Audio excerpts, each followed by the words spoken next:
By Roshan Kumar. Kanchan Ibrahimpur recording studio Mathiya Mod. पूरे दुनिया में कुछ अपना हो जी कोई से बतावा भोले बाबा। पूरे दुनिया में कुछ अपना हो जी कोई से बतावा भोले बाबा हो। मिलन दिल को जख्म कुछ कर जाए त्रिशूलिए से मारह दे मर जाए।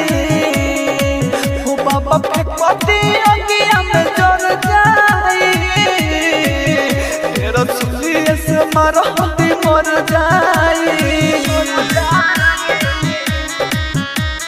Music by Roshan Kumar.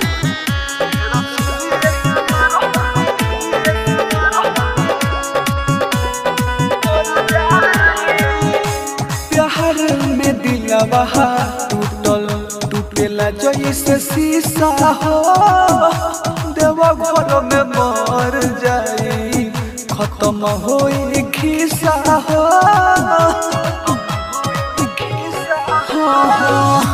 प्यार में दिलवा टूटल टूटेला जैसे शीशा हो। देवा घर में मर जाई खत्म होई खिसा हो। हम दिलवा के बात कहिले हो तना मारे सब अपन सहिले हो। तो मोहन गइल हर जाए रसूलिए से मारहती मर जाए। हो बाबा अगिया में फेंकती जर जाए रसूलिए से मारहती मर जाए।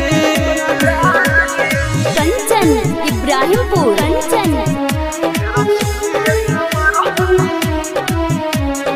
Music by Roshan Kumar. Mix Pallavi recording studio Mathiya Mod. आवत रही पैदल परल पौवा हमें छाला हो। गुडू बोल देन परम भइल मतवाला हो। बाबा आवत रही पैदल परल पौवा हमें छाला हो। गुडू परम भइल बावे मतवाला हो।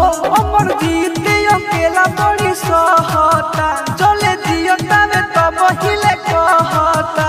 ऐसन कहती हर जाए रसूलिए से मारहती मर जाए। हो बाबा